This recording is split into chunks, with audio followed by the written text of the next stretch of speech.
네, 해외 투자에 관한 유용한 정보를 드리는 시간입니다. 글로벌 금융투자센터 오늘은 유에스닥의 장우석 본부장과 함께하도록 하겠습니다. 어서 오세요.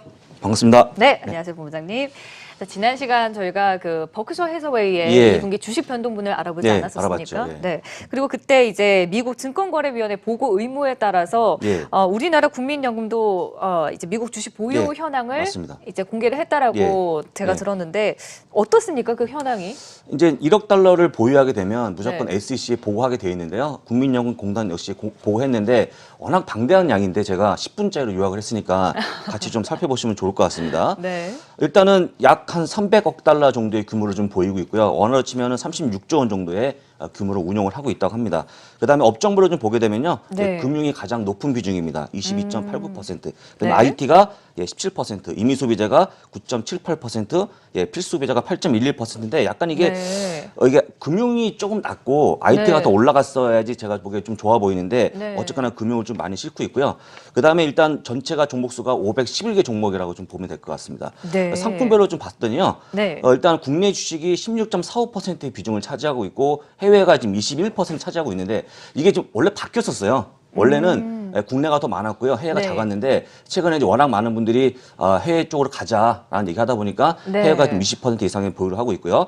그다음에 국내 채권이 가장 높습니다. 거의 절반 정도를 투자하고 있고요. 해외 채권은 얼마 안 됩니다. 그다음에 대체 투자가 12% 나와주고 있는데 중요한 거는 수익률을 같이 보시면 되게 좋을 것 같아요. 일단 국내 주식, 해외 주식 보시게 되면 국내 주식이 약 2%고요. 해외 주식이 16%니까 거의 8배 정도 큰 차이가 큰 차이로 좀 수익을 많이 거두고 있고요. 채권도 마찬가지입니다. 채권도 국내 채권은 2%대 보여주고 있는데 해외 채권은 11%니까 이것도 꽤 높은 편이죠. 그러니까 쉽게 얘기하면 주식이든 해외 채권이든 채권은 상관없이 해외 쪽으로 가는 게 상당히 유리하다고 좀 볼 수 있겠고요. 이거는 지금도 중요하지만 향후의 흐름도 이렇게 가는 게 좋다라고 말씀드려보겠습니다. 네, 이렇게 국내, 해외 주식과 채권 비중과 그리고 수익률을 보니까 좀 한눈에 좀 들어오는 현황이 좀 어떤지. 그렇다면 이 미국 주식이 포함된 해외 주식 투자 종목들은 좀 어떤 것들이 있는지도 함께 좀 살펴볼 필요가 있을 것 같아요. 일단은 탑 10만 좀 보겠습니다. 종목수가 511개이기 때문에 다 못하고요. 여러분들 들으시면 진짜 뭐가 나올까? 색다른 종목이 나올까 하는데 너무나 뻔한 종목으로 구성되어 있다고 미리 말씀을 좀 드리면서 한번 보겠습니다. 1등이 애플입니다. 애플이 3.29%로 1등에 뽑혔고요. 약 한 10조 원 정도의 규모를 보유하고 있고요. 마이크로소프트가 2등이고요. SPY, 스파이는 이거는 이제 아시겠지만 S&P 500을 추정하는 ETF라고 좀 보면 됩니다. 그다음에 4위가 아마존이고요. VO라는 ETF 역시 S&P 500을 추정하는 또 다른 ETF라고 좀 보시면 될 것 같고요. IVV도 역시 S&P 500을 추정하는 ETF고요. 그다음에 7등에 페이스북, 그다음에 8위에 JP모건 체이스가 뽑혔고요. 9위에 존슨앤존슨, 10위에 구글이 뽑혔습니다. 쉽게 보면 아마 여기서 그 ETF 말고는요 대부분 다 아닌 기업으로 뽑혔습니다. 보시면 이해가 되시겠죠? 네, 그런데 여기서 이제 ETF를 포함해서 지금 포트폴리오상 어떤 전략인지 좀 이거를 좀 해석을 제가 보기에는 이 종목들은요 아주 무난하다. 정말 무난하고 누가 봐도 살 수밖에 없는 종목이라고 보면 될 것 같고요. 다만 아쉬운 게 있다 그러면 저희가 10등 안에 들어오는 종목 중에서 3등, 5등, 6등이 S&P 500을 추정하는 ETF가 다 묶여져 있거든요. 그러니까 스파이나 SPY나 VO나 IVV나 똑같은 거를 중복으로 편입했다는 게 제가 보기에 약간 좀 문제가 있는 것 같습니다. 지금 보시게 되면 굳이 구별하자 그러면 운영 보수가 약간 차이 나는데 뭐 0.09나 0.04나 여러분도 아마 이걸 못 느끼실 거예요. 비용이 너무 작으니까. 연 배당도 보게 되면 1.83이나 1.85나 별로 차이가 없습니다. 그다음에 차이가 있다고 그러면 운용사죠. S&P 글로벌 혹은 뱅가드, 블랙락 이거밖에 없고요. 거의 차이가 없습니다. 그렇다고 그러면 제가 보기에는 똑같은 건데 왜 이렇게 세 가지를 했을지 역시 의문이지만 많은 분들이 그러면 수익률이 다르지 않겠냐라고 물어보시는데요. 제가 수익률 같이 보여드리겠습니다. 일단 요 세 종목의 1년 평균 수익률, 3년 평균 수익률, 5년 평균 수익률을 봤더니요.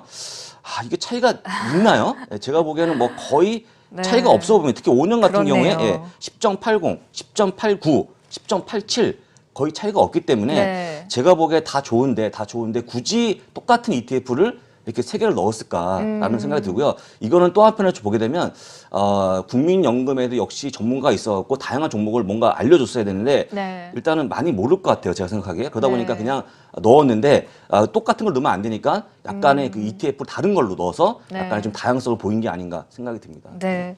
자, 운용 면에서의 어떤 이런 통계 자료를 보니까 좀 더 눈에 확 들어오는 것 같은데요. 맞습니다. 흔히 근데 저희가 이제 국민연금공단을 이야기를 할 때 캐나다 연금과도 조금 비교를 자주 하지 않습니까? 자주 합니다. 흡사한 규모이기 때문에 자주 알고 있는데요. 네. 이것도 같이 보게 되면 약간의 좀 아쉬운 부분이 많은데 일단 네. 기본적으로 캐나다 연금과 국민연금을 같이 비교해서 보게 되면 수익률이죠. 2009년부터 2017년까지 보게 되면요.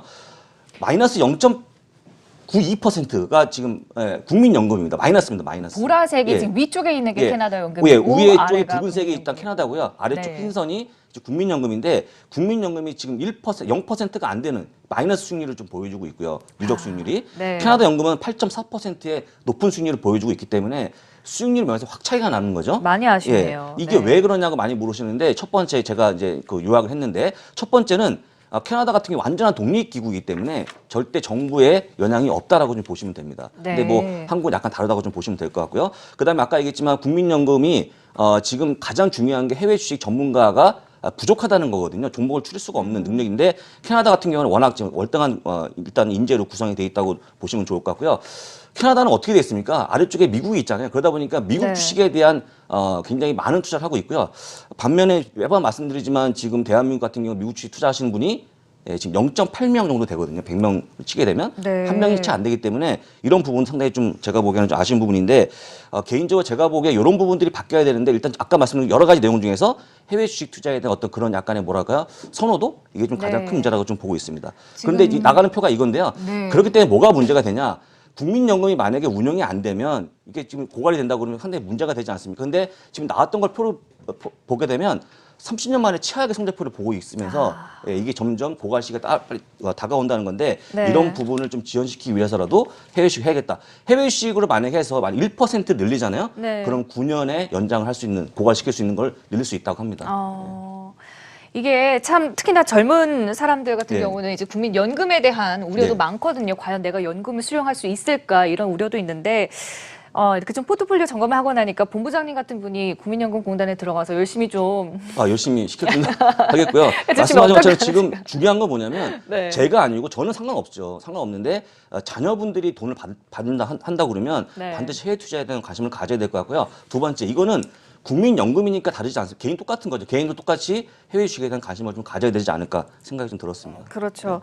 그렇다면 지금 이렇게 511개 종목 중에서 탑10 받고 그 안에 있는 ETF도 봤는데 좀 그 외에 또 함께 좀 이런 부분은 조금 아쉬웠다. 이거를 더 첨가하면 더 좋지 않았을까 하는 부분들이 있지 않을까요? 있습니다. 제가 조금 더 종목을 이 종목들은 조금 더 위로 좀 올리는 게 어떨까 생각이 들었는데요. 그 순위 바뀌는 종목을 같이 볼 건데 15위에 디즈니가 뽑혔거든요. 이런 종목들은 탑10 안으로 좀 올리는 게 좋아 보입니다. 워낙 성과가 좋았기 때문에. 그다음에 16위에 벅샤이스가 있는데 이런 가치 투자를 꿈꾸는 이런 종목도 10등 안으로 올려야 될 것 같고요.